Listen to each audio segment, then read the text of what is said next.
Bill Zito, I'm so curious to see what is a playoff game day like for an NHL general manager. What are the nerves like? What are the emotions like as you're sitting in the box watching Stanley Cup playoff games?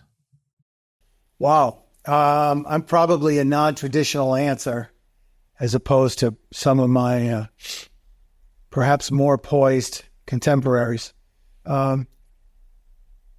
Day to day, it really does vary, between whatever the fires of the moment are, which are relatively unpredictable.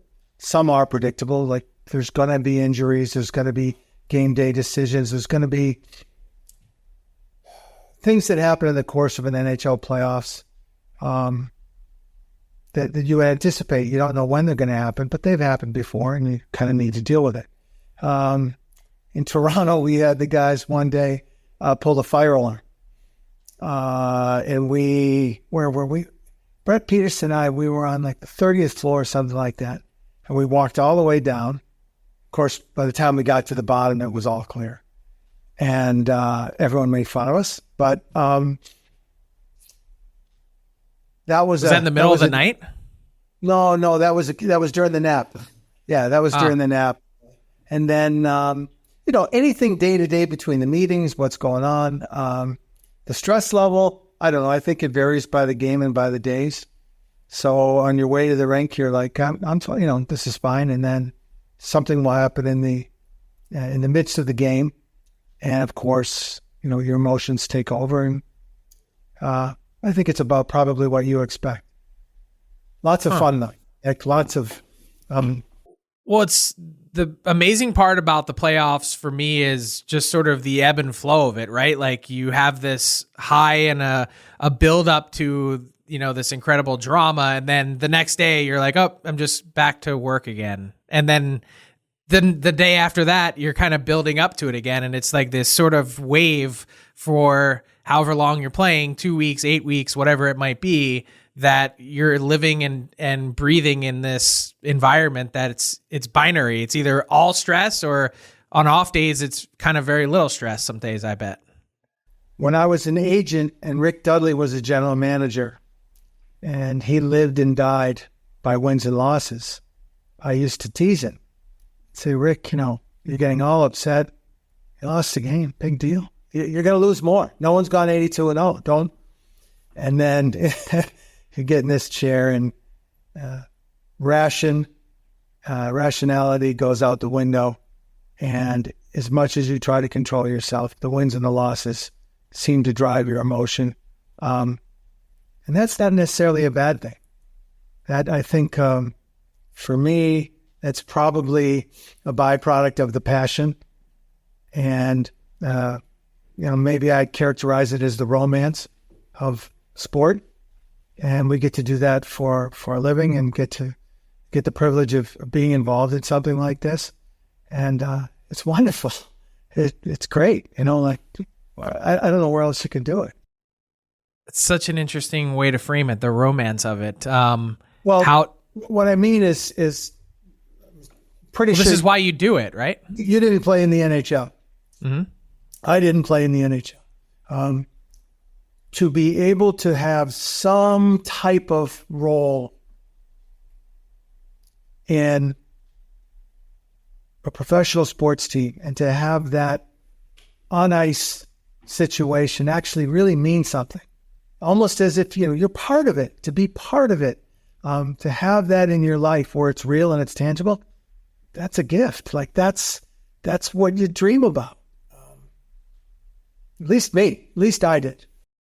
Well, the perspective is important. And I guess, is that maybe kind of what helps you frame, the day in and day out of that? Like, how do you then, go back to sit at your desk the next morning after a game and you know what? I got to start looking at the free agent crop. I need to be paying attention to the under 18s that are happening in Finland. I've got all these other things to do, yet I'm immersed in exactly what my team is doing right now. It's just something you do. And remember, it's, my friend who's a surgeon might have lost someone yesterday. And that might happen to him 4 times a month or I don't know, right? And he has to go home and pay his, lighting bill or meet the kids to baseball. I have a very, very good friend who was a Navy SEAL, retired, who said he had the hardest time when he would be on a mission and then be home and the next day taking his kids to school.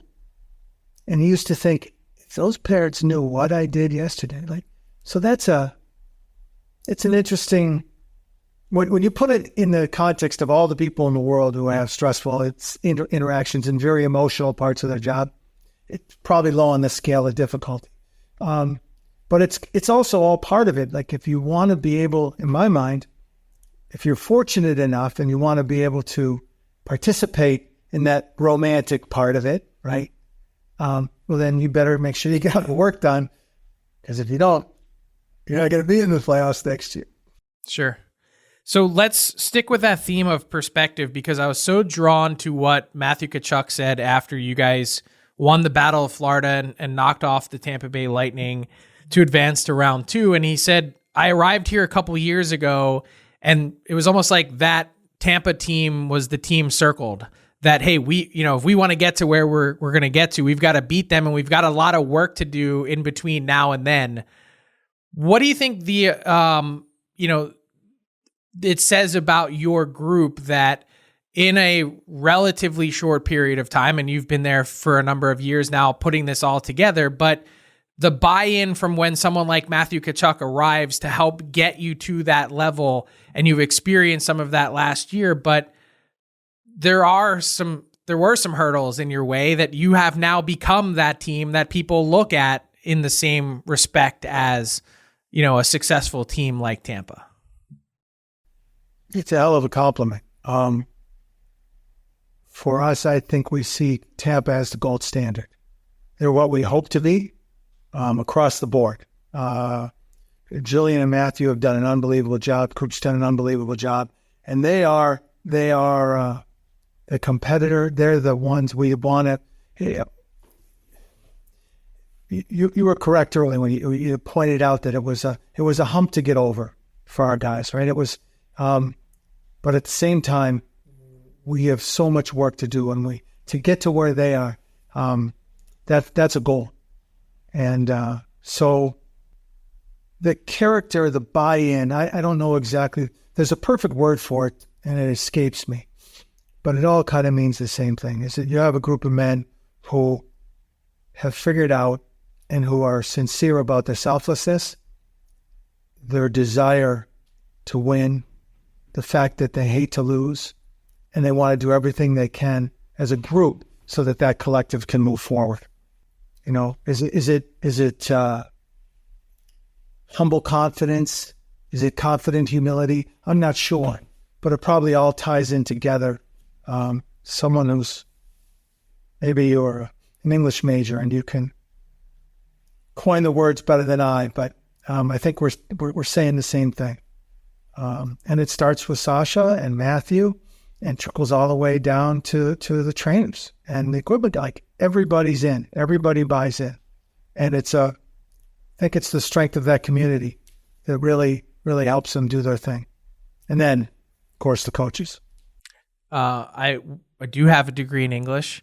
It's not from Yale though.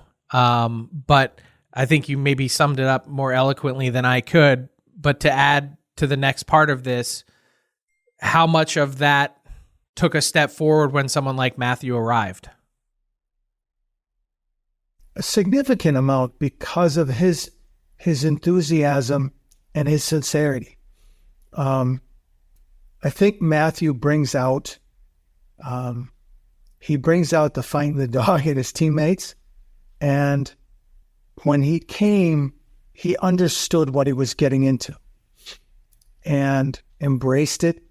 I think he enjoys it and is almost like a glue for the group. And his personality, he's gregarious, he's outgoing. I'll use Sasha as an example. He's very quiet and reserved, but I think Sasha enjoys that. I think the pieces of that puzzle they mesh and they work. And I think Matthew is just a perfect piece in the right place at the right time with the right guys. And it's so far so good. I want to take you back to when you acquired Matthew. It was sometime in July. I remember the actual trade was finalized approaching midnight. Felt like a Friday or Saturday night. I was bugging you for info as usual, not getting much as usual. And but I'm just I want you to take me to your thought process that week. Players that have that competitive fight in them, that also have that type of skill, they almost never become available. And when you see someone like that pop up on your radar that you think you might be able to get your hands on, what were you feeling at the time? Well, boy. I mean, I'm gonna paraphrase my own emotions, because now it's almost 2 years ago. It seems like yesterday. No, I mean Matthew was I'll use ugly language. An asset, right? Who he is as a person, his skill set, how he plays, right? So we'll call it an asset, but it's never lost on me that everybody's a person. And it was a real good fit for our group. And he has a unique set, as you pointed out, a unique set of physical, mental, emotional gifts. And together, they make up who he is, and it was a good fit for us. And that was the biggest part of it. But you're also competing at the time against other teams who are trying to do the same thing, get their hands on him. Teams that you might end up playing in these playoffs. Is that you do whatever it takes? So like, what's your thought process going in? Hey, I don't care what we need to do to make this happen. We're doing it. Well, I think you could say, I'm not sure that there's an equation that you could absolutely apply. I think there's a mindset, perhaps. So would you do anything it takes? Well, what's anything, right? So you're just qualifying it again and going back. I think it's a situation where you weigh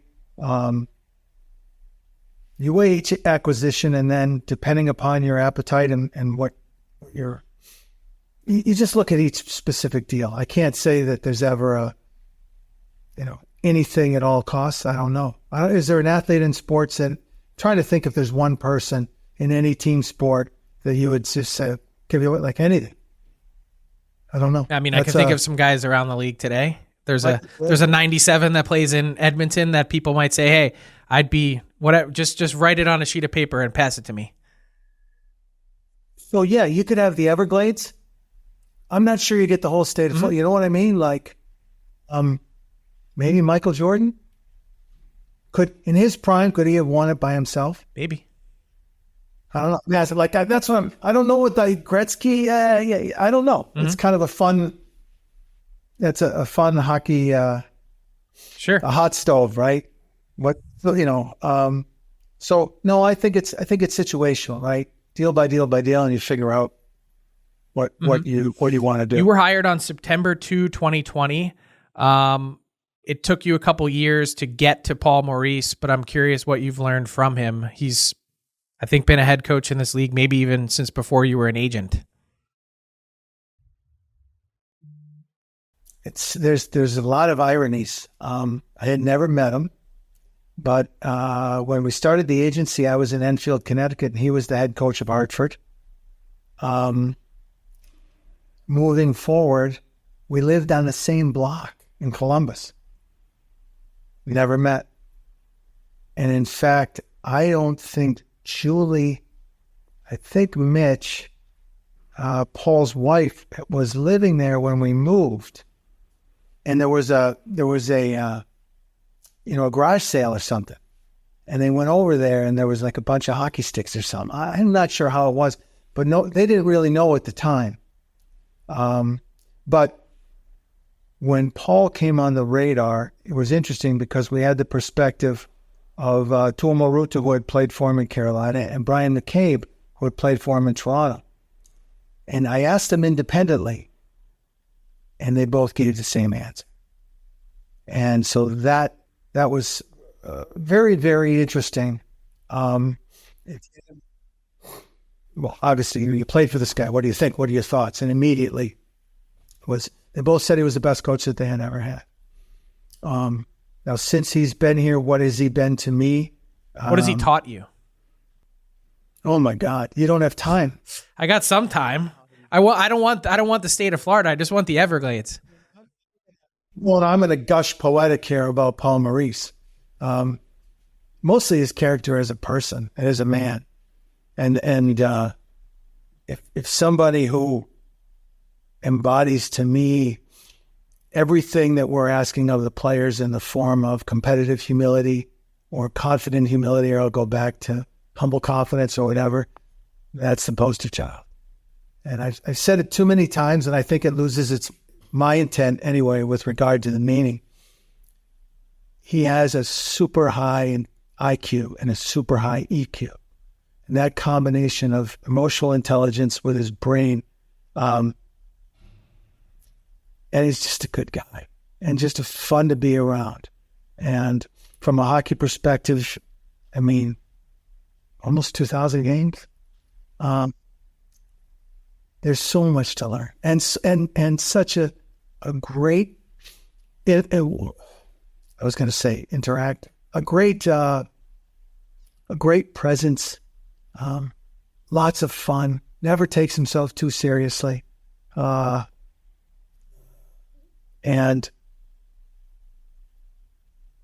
is a glue for that coach's room. The whole staff.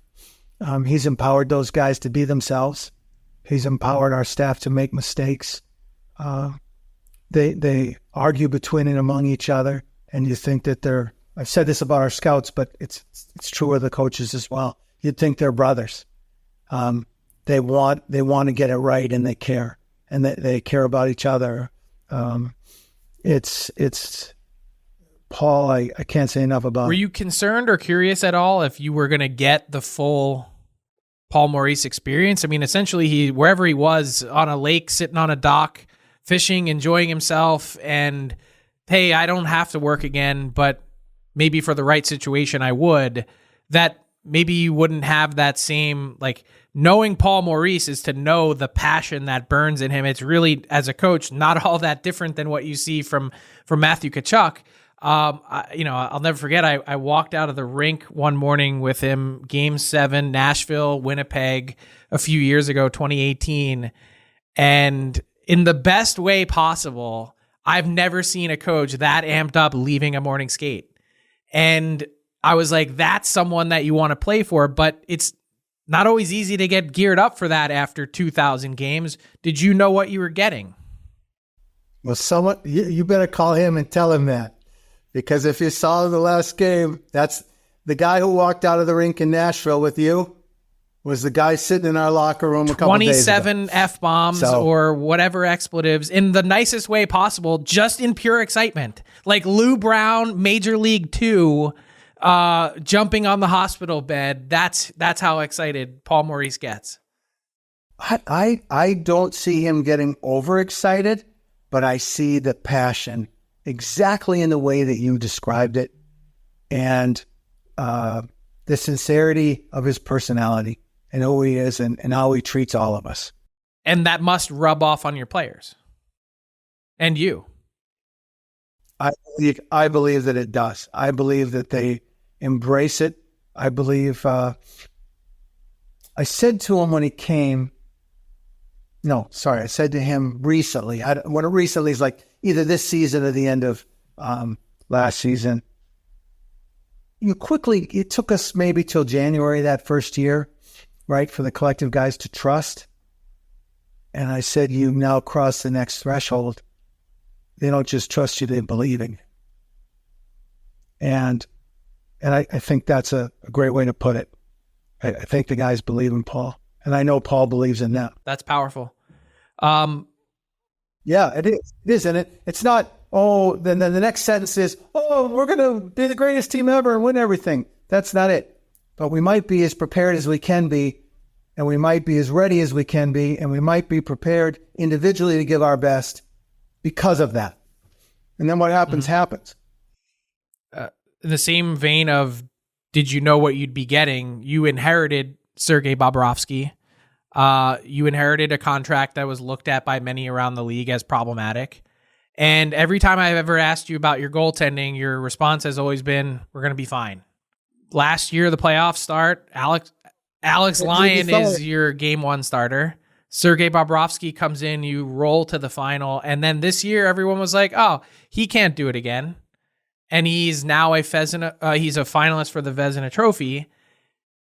What's the story on Sergei Bobrovsky and how did he, capture his game? How did he find it again, or was it never lost? I wasn't here the first year. So my perspective is it was never lost, right? Because he was in Columbus and was there. And then I got here and it was back. I don't know. That's probably not the best. Probably should ask him. What I can tell you about Bob is, and it's been said ad nauseum, he's the consummate pro. We can't overstate his level of professionalism, preparedness, focusing on his craft, focusing on his conditioning, and the stories are legion. The one thing I can say about him is he doesn't really change, and he doesn't. The other day we were saying, sometimes goalies, game day, you can't talk to them, or he doesn't change. There's nothing. He's maintained that consistent approach of who he is and how he comports himself. Maybe that more than anything, after you get through his preparedness and professionalism, is the thing that really helps him.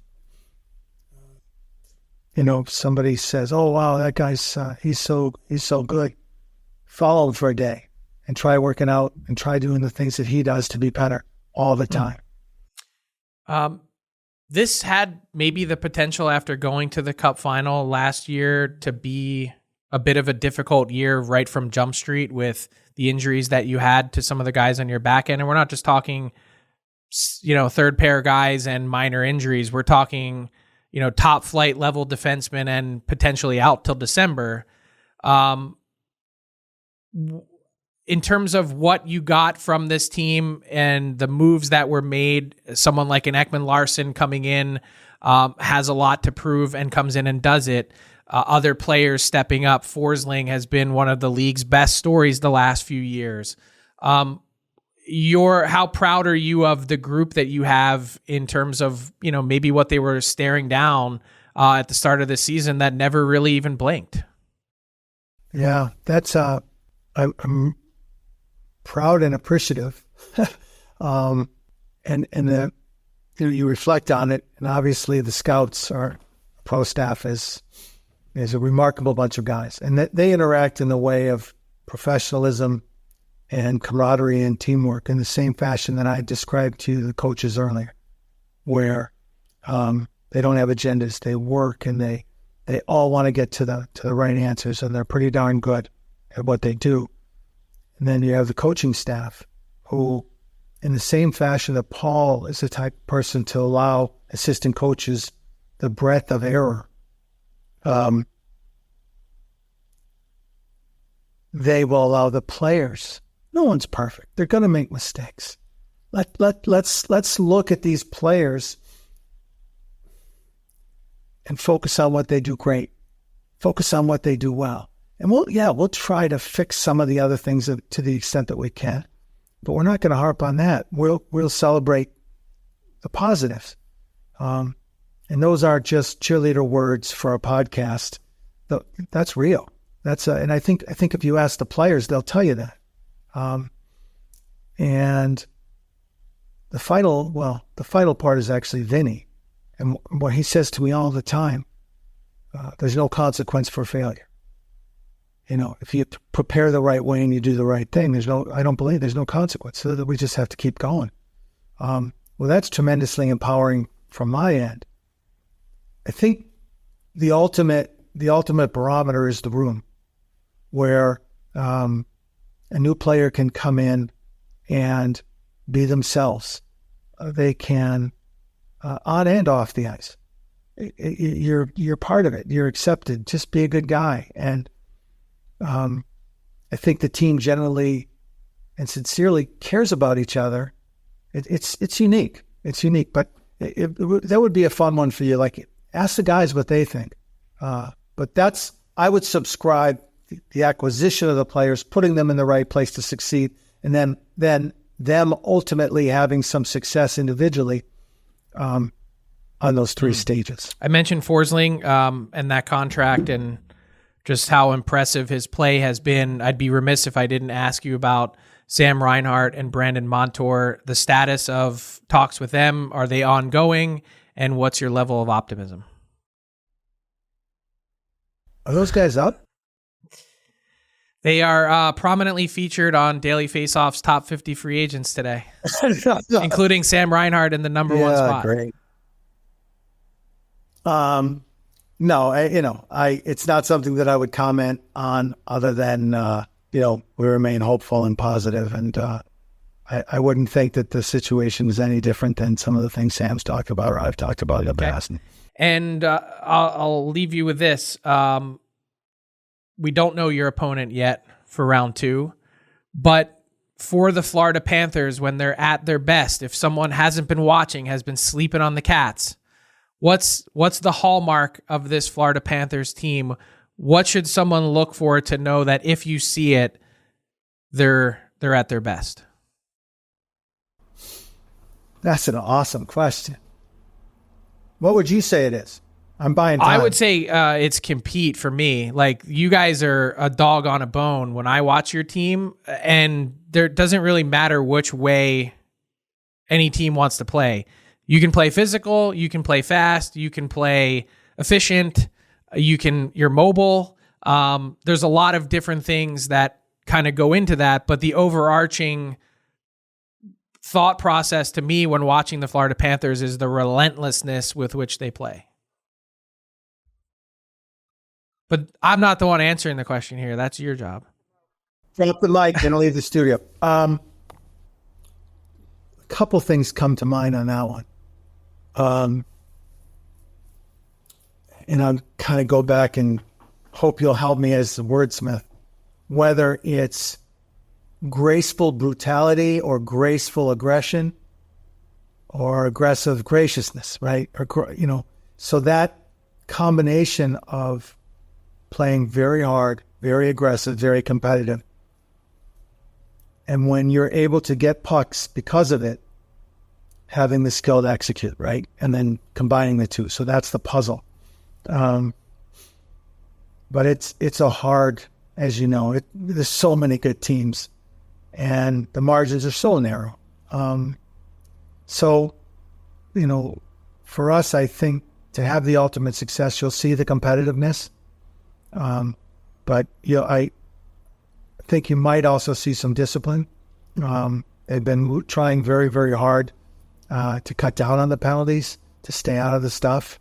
And so that's just a small example of the type of sort of extra level of discipline that you have to combine with a compete. Graceful brutality. I mean, when you say...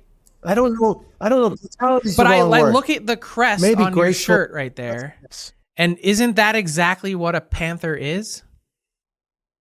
Looks like an amazing, beautiful animal. Well, that's why you were the English. A beautiful animal that'll tear you to shit. Yeah, I guess. I mean, it's just brutality is an ugly word now, right? It's a hard. Hey, this is hockey. This is the Stanley Cup playoffs, and this is playing for keeps. There's 100% a brutal nature to this, and it's unforgiving. So that would be it. I'll let you coin the phrase. Hey, and thank your you for words and thank you for your a perfect place to leave it. Bill Zito, thank you so much for your time. Hope to see you back at the Stanley Cup final this year, and best of luck in the playoffs. Thanks, buddy. Appreciate it.